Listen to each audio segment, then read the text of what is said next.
Quick question. When I say the word franchise, what's the picture that pops into your head? For most people, it's a drive-through, a burger, a logo you've seen off a highway exit. And that picture is quietly costing a lot of really qualified people the business that would have actually fit them. Because here's the thing nobody tells you. Food is one category. One. The franchise world is enormous, and some of the fastest growing, best fitting opportunities for someone with a corporate background have nothing to do with food at all.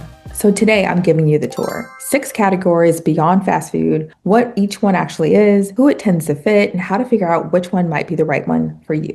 I'm Melinda, this is the Franchise Studio. One quick thing before we get started. I'm a franchise consultant, not a financial advisor. Nothing in this video is financial advice or promise of results. It's a map. So let's go. Let me explain why the fast food image is so sticky and so expensive.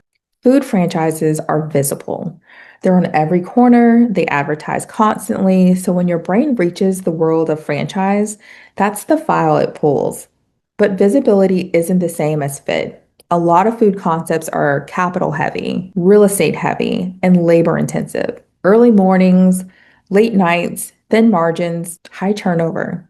That's not a knock on food franchising. Plenty of people do beautifully with it. But if you've spent 20 years in an office managing people and processes, a 5 a.m. fryer is probably not the life you're picturing. The problem is, because food is the only image people have, they rule out the entire industry based on the corner of it that fits them least.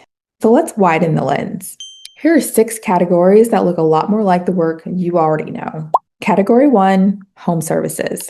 This is the big one. Cleaning, painting, restoration, exterior work, handyman services, garage and closet systems. If something in or around a house needs doing, there's probably a franchise for it. Why corporate professionals like this category? A lot of these are van-based, not storefront-based, lower real estate costs, lower overhead. Many run on recurring or repeat service models, and the actual work is done by technicians you hire and manage, which means your job as the owner is the part you're already good at: hiring, scheduling, sales, and running a tight operations. Many home services brands are also built to be run with a manager. So this is one of the most common categories for someone who wants to start semi-absentee while they're still employed. Category 2. Senior and home care. It's non-medical, in-home care that helps older adults stay safely in their homes, companion care, personal care, help with the daily living. The demographic behind this is not a fad. Roughly 10,000 Americans turn 65 every single day, and the vast majority want to age at their home. That's a tailwind that's going to be blowing for decades. It's office-based, it's mission-driven, and it fits people from healthcare, HR, operations, or management backgrounds especially well. It's also a category where you can be hands-on or build it manager run. It's a people business, not a passive one. Recruiting and keeping good caregivers is the real work, but the right owner, it's some of the most meaningful work in this whole industry. Category 3 is business-to-business services. This is the category most people have never even thought of, and it's often the best fit for an ex-corporate professional. Think commercial cleaning, staffing, signage, printing, business coaching, commercial maintenance, businesses selling to other businesses. Why it fits you? Business to business usually means weekday hours, no nights, no weekends.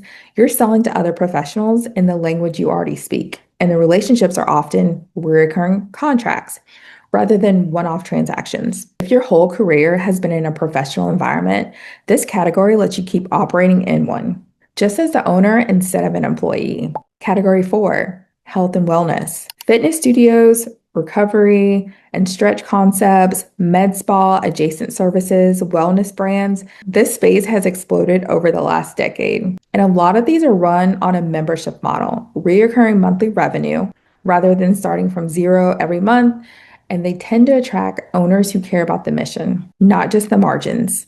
These can be more build out and real estate intensive than the pure service categories, so understand them carefully. But for the right person, the community and the recurring model are a powerful combination. Category 5, pet care, grooming, boarding, Daycare, mobile pet services, pet retail. Americans spend an extraordinary amount on their pets, and they tend to keep spending even when the economy tightens, which makes this a fairly recession resilient category. It's a category people fall in love with. Just go in clear eyed. It's still an operations and staffing business under the cute exterior, but if you want a business with built in customer loyalty, this is a strong one.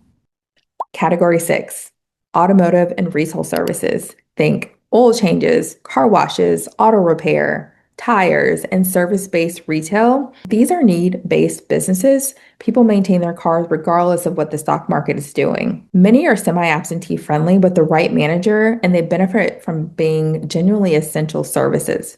Not glamorous, often very durable. Okay, 6 categories. So how do you actually narrow this down? Because the goal isn't to admire the menu, it's to find your dish.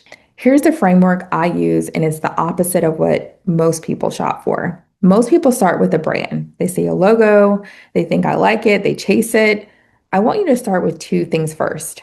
1, your time model. Do you want to be in the business every day or hire a manager and stay strategic? That single answer eliminates most of the map before you ever look at a brand.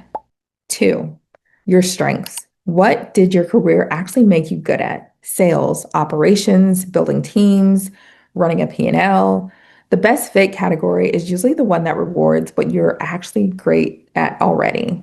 Once you've got your time model and your strengths, then you shortlist brands, not before. A brand that fights your strengths or demands a time commitment you don't want will make you miserable, no matter how good the logo looks. And one honest caveat, because I'm not here to sell you a dream, none of these categories are passive. None are guaranteed. Everyone takes real work, just different kind of work. Anyone who tells you a franchise runs itself is selling you something. But here's what I hope you take away. If you've ever ruled out franchising because you didn't want to flip burgers, you ruled out an entire industry based on one corner of it. And the corner that actually fits you might be one you've never even looked at. If even one of these categories made you curious, that's worth the conversation. The link to a free 30-minute discovery call is in the description. No pitch. We'll just figure out which of these, if any, fits the life you want. And remember, I'm a franchise consultant, not a financial advisor. This is education, not a recommendation to buy anything. I'm Melinda. This is the Franchise Studio. Thanks for being here, and I'll see you in the next one.